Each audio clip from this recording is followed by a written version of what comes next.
The Magic are picking up wins and quietly playing very, very well, but it doesn't feel that way, does it? Today on Locked On Magic.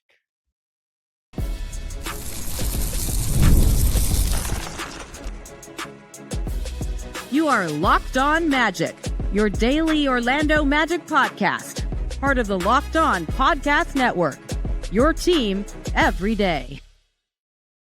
And you are indeed Locked On Magic, and my voice is still very, very hoarse. My name is Philip Rosberg. I am the senior writer, and today is November 12th, 2025. My name is Philip Rosberg. I'm the senior writer over at OrlandoMagicDaily.com, credentialed member of the Orlando Magic Media since 2012. On today's episode of Locked On Magic, we're going to ask a very key question. Are the Magic out of this? Are the Magic in the clear? Are they starting to pick up steam? 4-2 in their last 6 games. Stats say they might be. We'll get into what the Magic are doing right and why there's this feeling of unease. When does problem become habit? Plus, the three-point problem returns, and Jalen Suggs is the true difference for this team. We'll get to that coming up here in just a moment. First, we want to thank you again for making Locked On Magic part of your day every day, no matter when you listen to us, whether it's first thing in the morning, whether it's right when we upload.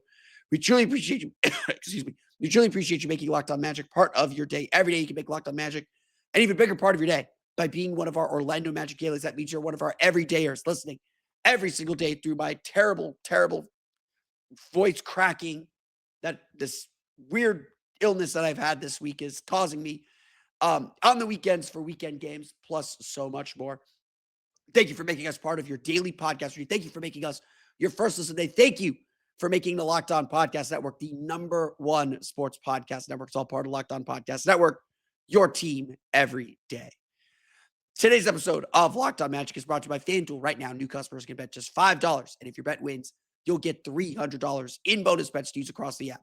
Head to FanDuel.com to get started. In some ways, and we'll get to the numbers, but in some ways, it feels like the Orlando Magic have turned a corner. Maybe they aren't quite playing at championship level.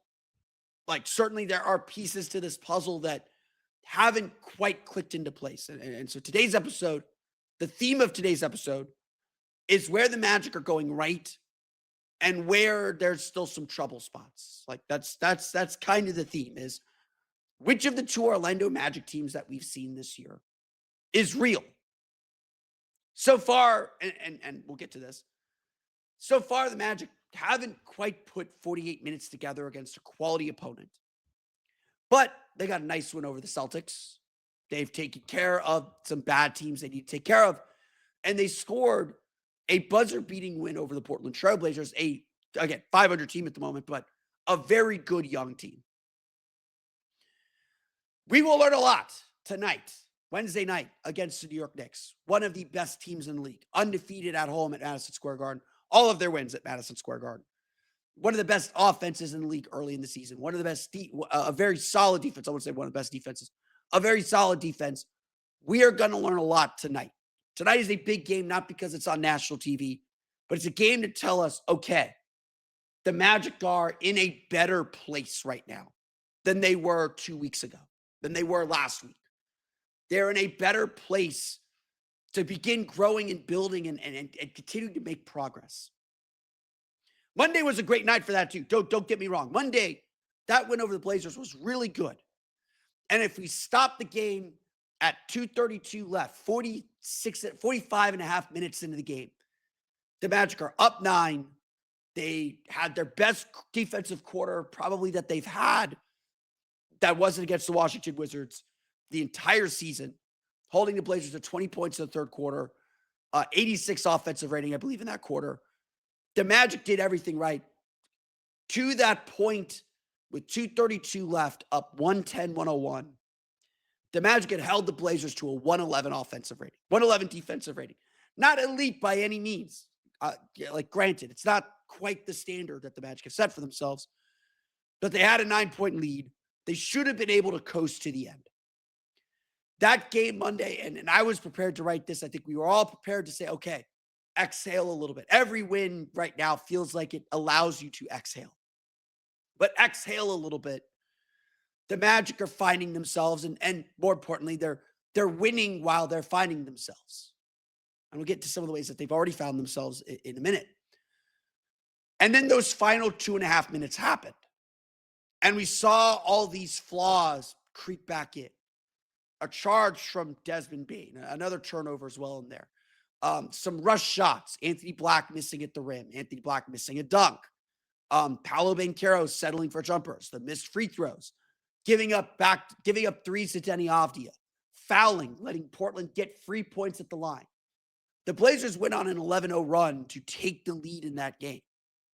To take the lead by 2 and require all the heroics that we saw, require all the sweating that we saw. Now, we should celebrate the win, and we celebrated the win last night over at the Kia Center. We talked about how a game like this, a moment like that, can be a confidence booster and a true game changer for a team like the Magic that just needs to feel winning again.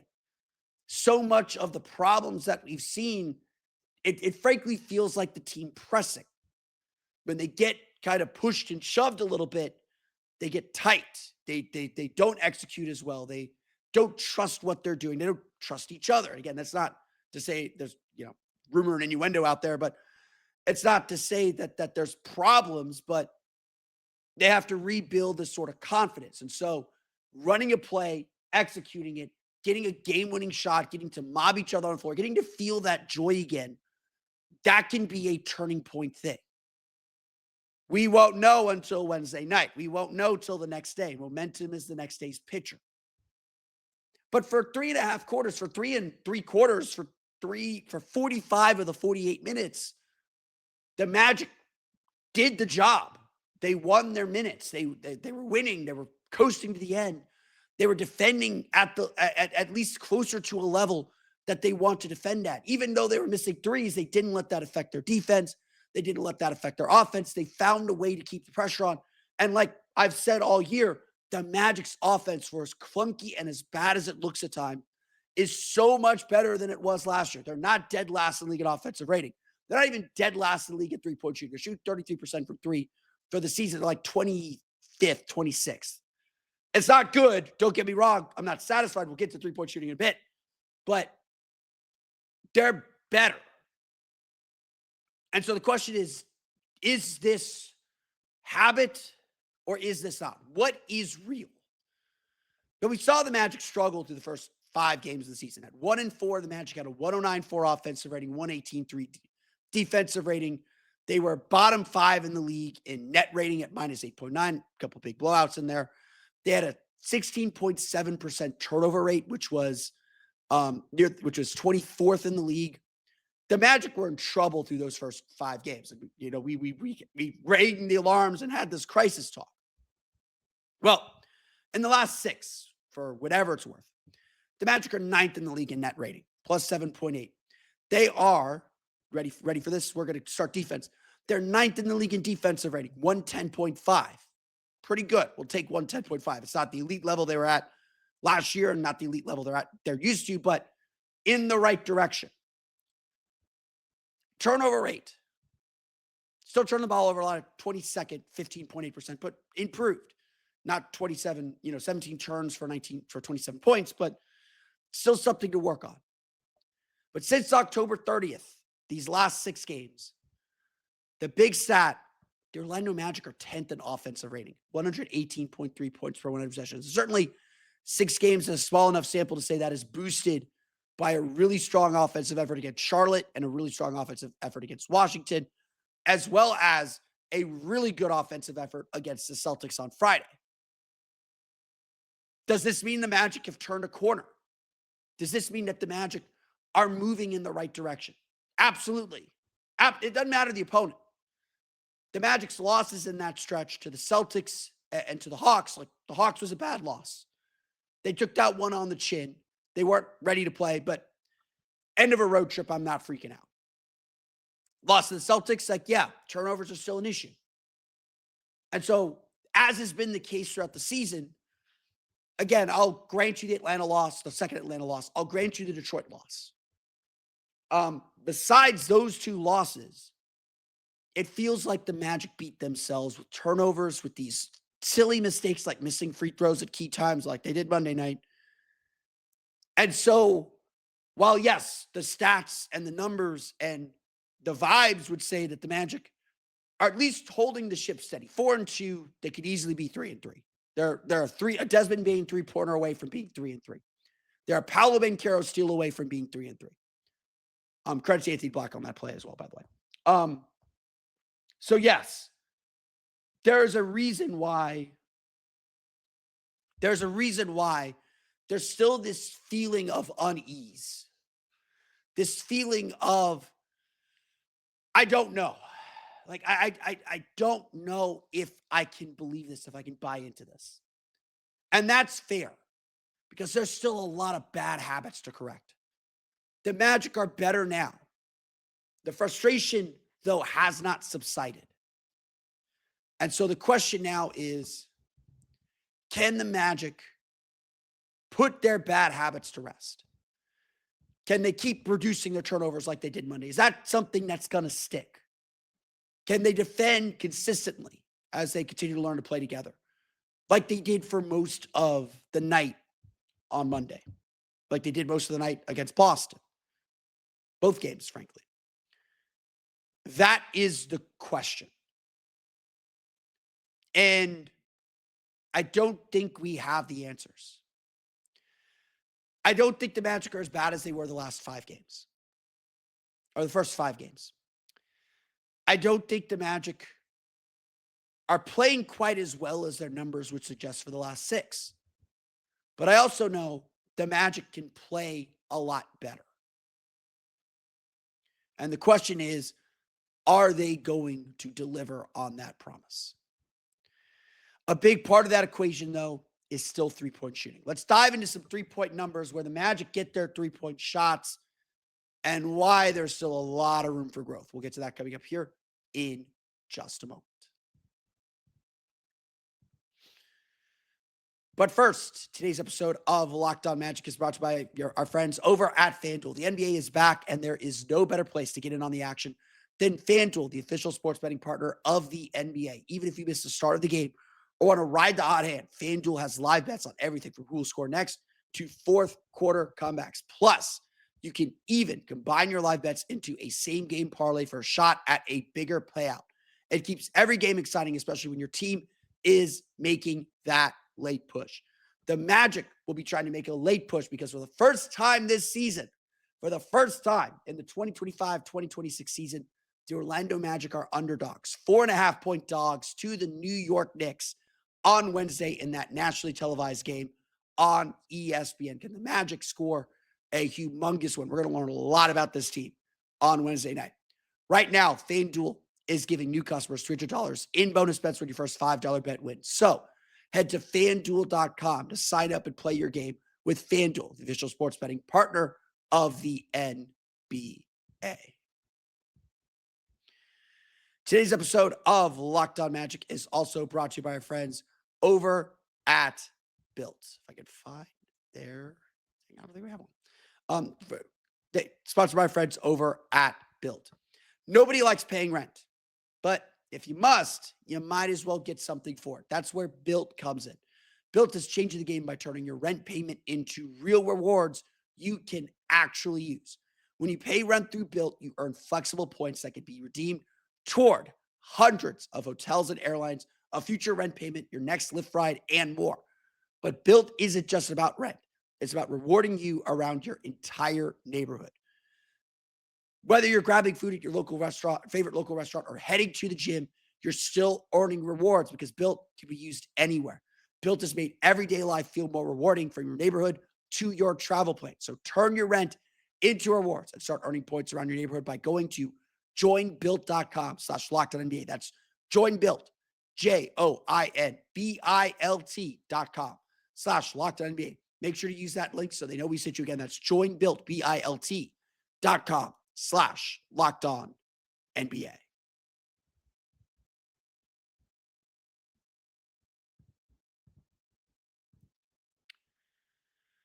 Thank you for making Locked On Magic your first listen of the day. And thank you again for making Locked On the #1 sports podcast network. It's your team every day. The last 2 games, frankly, as much as Jamal Mosley was talking about turnovers, and turnovers are a factor, and it wasn't even just the turnovers. Like the Magic turned the ball over, like that's kind of who they've been.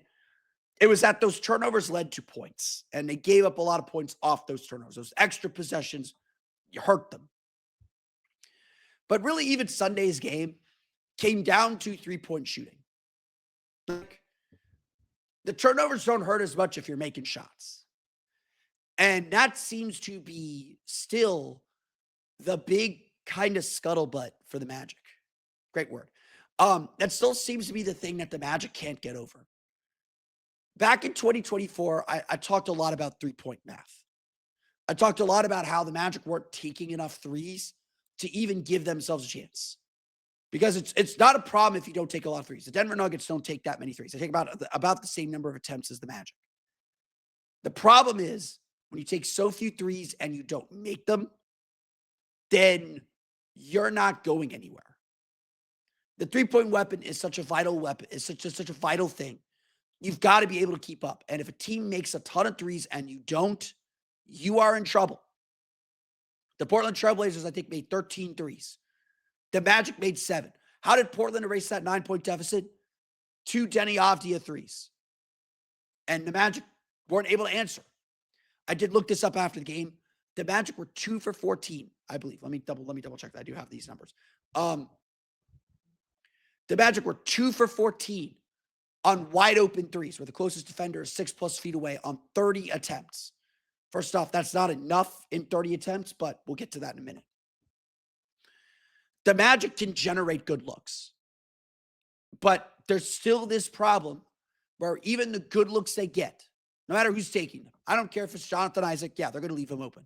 I don't care if it's Anthony Black, yeah, they're going to leave him open. No stat correlates more to the Magic winning than Anthony Black. He's 40% on threes in the Magic's wins this year.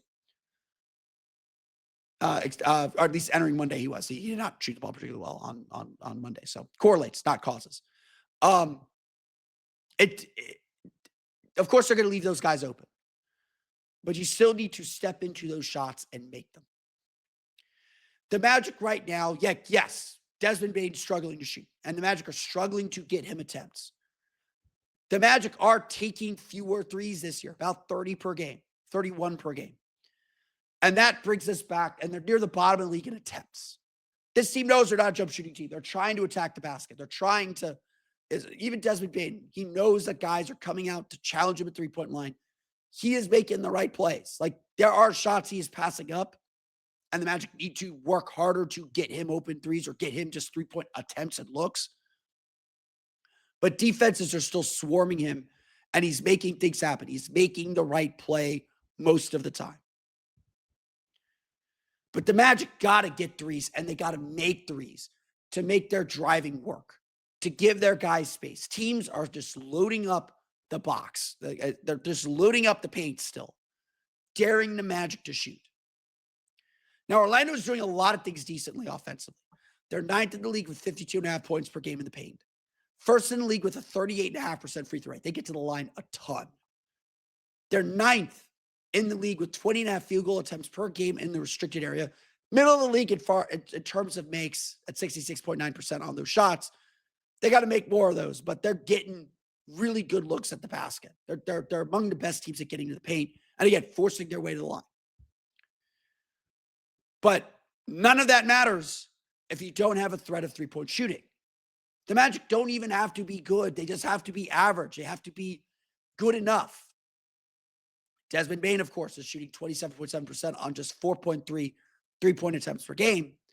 Those are the fewest since his rookie year, and by far the worst 3-point shooting of his career. The Magic got to find a way to get him in rhythm, got to find a way to get him going, and maybe that's coming. Maybe this is just a slump, and it's going to be the blip on the radar, and he's going to have a 5 for 6 game or a 5 for 7 game year, followed by a 4 for 8 game. Even if he's only taking 5 threes, 2 for 5 game. 3 for 6. We'll take that. But overall, the team is shooting just 33.3% from 3. Better than last year, 23rd in the league. They're 27th with 31.4 attempts per game. They've got some good shooters on the team, or at least statistically good shooters. Tristan De Silva is shooting 39.2%, team high 4.6 attempts per game. Jalen Suggs has picked up where he left off before the injuries last year. Is shooting 45.1% on 4.1 attempts per game. Wendell Carter is even making 45.5% of his threes on 4.1 attempts per game. Even Franz Wagner and his hitchy shot is shooting 37% this year on 4.2 attempts per game. Now, everyone can have bad games. One bad game isn't a problem. There are two problems with the Magic's three-point shooting right now. A, they're not getting enough three-point attempts. We'll get to that here in a minute. But B, they're not getting enough three-point attempts. But B, they have three high-volume shooters, at least for the Magic, shooting worse than 30%. They have 4 games this year where the team shoots less than 30%. They've got 3 where they shoot better than 40 or 40% or better. They only had 14 last year. So on track there. There's good nights and bad nights. Maybe it's just going to be swings. But Desmond Bane's under 30%. Paolo Banchero is at 25% on 4 attempts per game. And Anthony Black is at 28.9% on 3.5 attempts per game. So you got a bunch of guys who do take a good, healthy amount of threes. There's no the part of Desmond Bane that we really liked was he was going to get 7 threes per game. And if he shoots 40% on those threes, that means he's making 3 or 4 of them every night. It was about volume. We wanted more volume. We wanted the constant threat. Well, right now, the Magic do have some three-point threats. And they genuinely are able to beat teams because they can shoot better. But they also have a lot of duds. They have a lot of guys, because they spread out their three-point shooting, they have a lot of guys who are not threats. Defenses don't care if Paolo shoots threes. That's a win for them. Even if Paolo makes that 3, that's a win for them. Franz isn't getting respect as a three-point shooter, so he needs to keep shooting, and he's shooting fine. Anthony Black. Ball swings Anthony Black. He shoots a 3. Even if he makes it, for the most part, that's a win for the defense. That's why Anthony Black remains such a swing player for this team. And until Desmond Bates still gets a load of respect, but the Magic need him at volume and need him efficient. Over the last 2 games, the Magic shot 7 for 30 for 3 against the Celtics and 8 for 30 against the Blazers. Again, I will give them credit. Even though I like their process of how they got threes in Monday's game, they're not sticking with it. They know, we're not making shots. Paint. But you're going to have to make threes eventually, especially if you're playing at a higher level, if you're trying to win championship, which this team is indeed trying to. Now, the question is, how are the Magic doing at getting good looks? What are the quality of these looks? Are these grenades? Are they, what are the quality of these looks? According to NBA.com, and I've talked to a few people about this, they don't like the open category, 4 to 6 feet. They think that's always mislabeled, but generally they say if you're getting a lot of wide open threes when the closest defender is 6 or more feet away, that means you're generating good shots. Orlando's averaging 18.6 wide open threes per game. That's near the middle of the league. So they are getting their quality looks. They're getting decent looks. And again, 18.6 of 31.1, more than half. Like, they're getting good looks from 3. But they're shooting 33.2%, which is among the worst. So they're missing wide open threes again. They're shooting about 59.4% of their total three-point attempts are wide open. How does that compare to last year? Well, last year the Magic took 18.8 and made 35.1. So they took a little bit, they took more wide open threes last year and made more of them. So the Magic are shooting better overall, but they're not making the quality looks that they're getting, and they're not getting enough of them. It's another sign where, there is some reconfiguring that needs to happen with the offense. And again, there are bigger questions involved in that. We're not going to get to them today. Last year, though, because the Magic took a few more threes, those only accounted for 53.4% of their threes. So the Magic are getting, in proportion to their attempts, more wide open looks. But I look at those numbers and I say, well, that means there's been no change. That means they are not getting more quality looks. The process to get open threes was not good. Again, I thought the process was good on Monday. They were below average, 14 wide open threes and 30 attempts. They can be a lot better.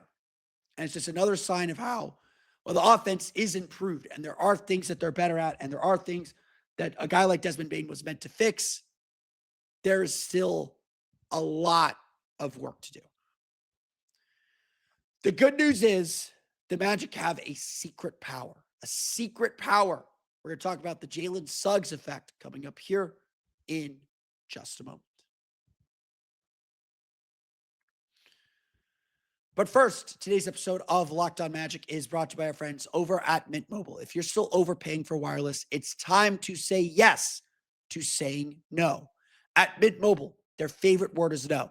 No contracts, no monthly bills, no overages, no hidden fees, no BS. I said yes to making the switch and getting premium wireless for just $15 a month. Mint makes it simple. All plans come with high-speed data and unlimited talk and text delivered on the nation's largest 5G network. You can even bring your own phone and keep your same number and contacts. The setup is super easy. You keep your number and you're running in minutes. Ready to say yes to say no? Make the switch at mintmobile.com/LockedOnNBA. That's mintmobile.com/LockedOnNBA. Upfront payment of $45 required, equivalent to $50 per month. Limited time new customer offer for first 3 months only. Speeds may slow above 35 gigabytes on unlimited plan. Taxes and fees extra. See Mint Mobile for details.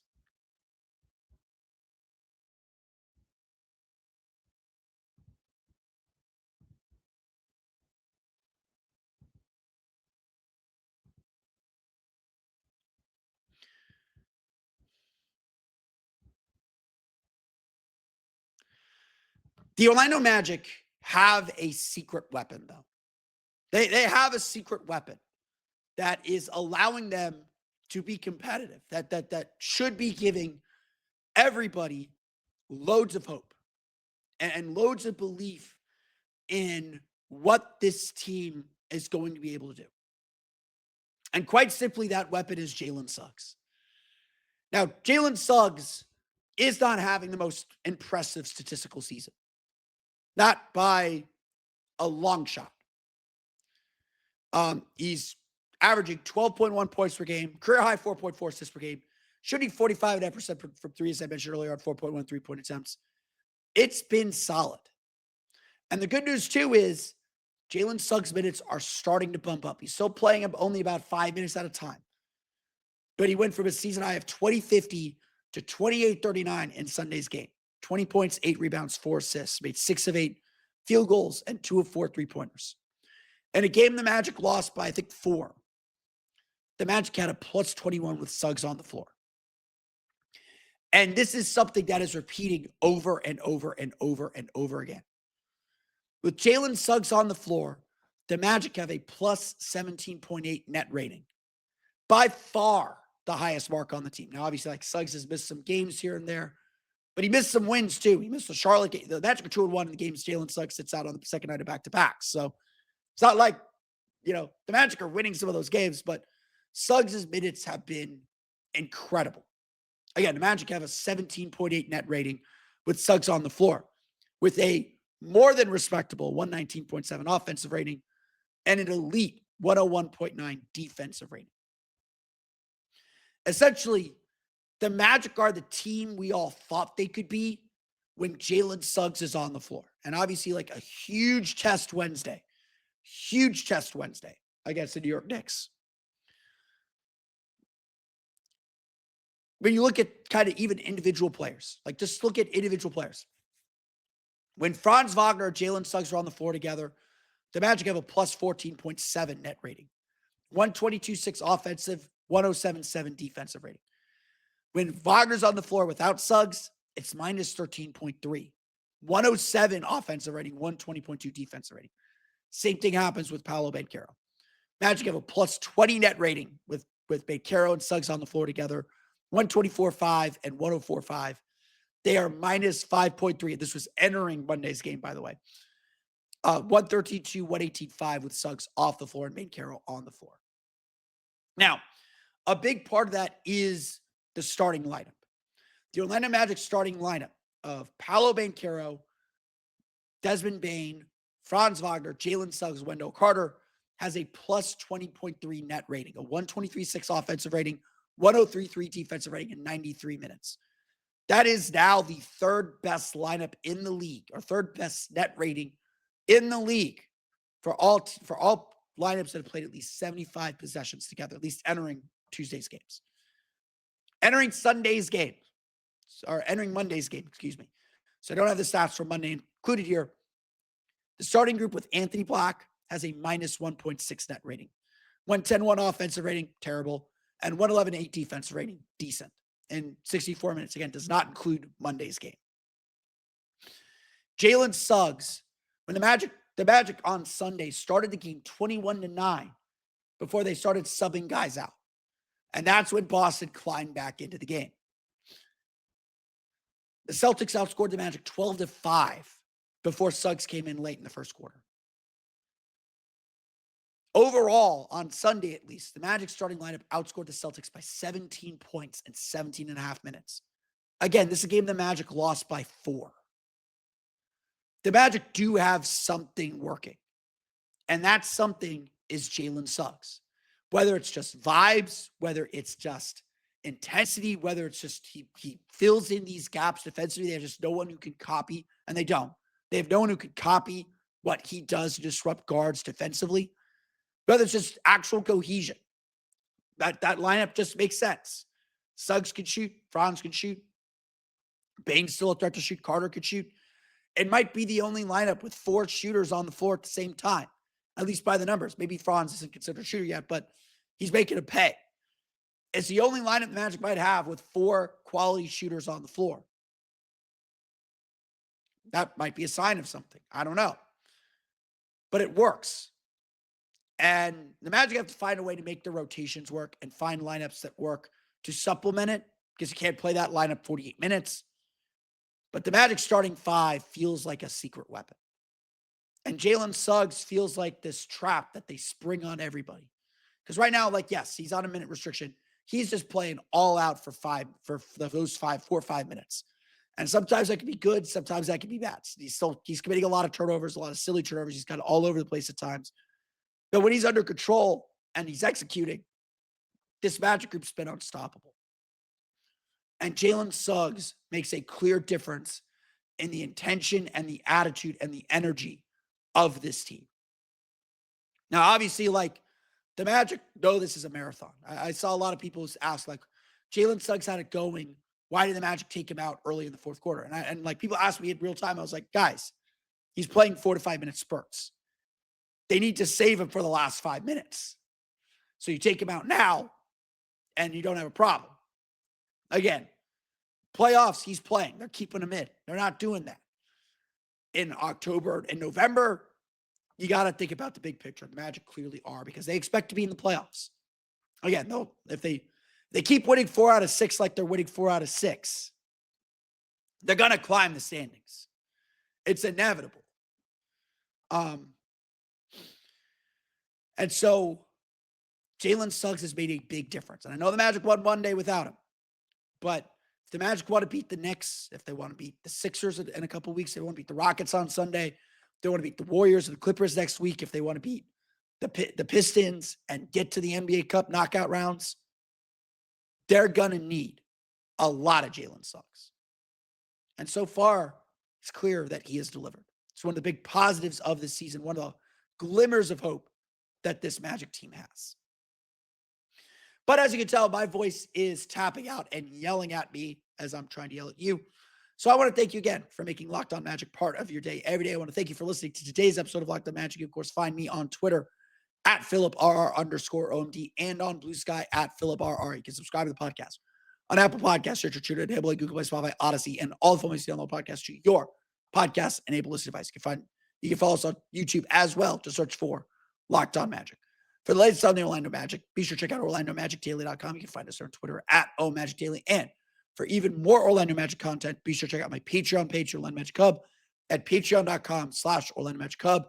In my newsletter tomorrow, I am planning to do a video breakdown of how the Magic get their threes, looking at the process, not necessarily the result. So we'll see some misses.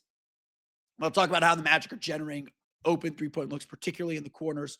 We'll get to that We'll get to that on the newsletter tomorrow. So be sure to subscribe at patreon.com/Orlando Magic Hub. As always, thank you for your support. Now that you're done making Locked On Magic your first listen of the day, go make Locked On Fantasy Basketball your next listen. Josh Lloyd hosts the #1 fantasy basketball podcast, giving you daily tips and helping you win your league, all while making you a smarter NBA fan. Find Locked On Fantasy Basketball on YouTube or wherever you listen to podcasts, all part of Locked On Podcast Network. It's your team every day. As you can tell, my voice is shot. I truly apologize for that for the last few days. Trying to muscle through. I was feeling really good when we started. I think you can see my voice recovering for a little bit and then going away. Truly apologize for that. But thank you for sticking with me. Thank you for dealing with me. We'll be back tomorrow. We'll talk about that game against the New York Knicks, see if the Magic can build some momentum, get a huge win or not, or if it's going to be more of the same and more hand-wringing and frustration and all that stuff. Whatever it is, we'll be here for it tomorrow on Locked On Magic. But until then, for Orlando Magic Daily and Locked On Magic, this has been Philip Rossman-Reich. We'll see you all again next time for another episode of Locked On Magic.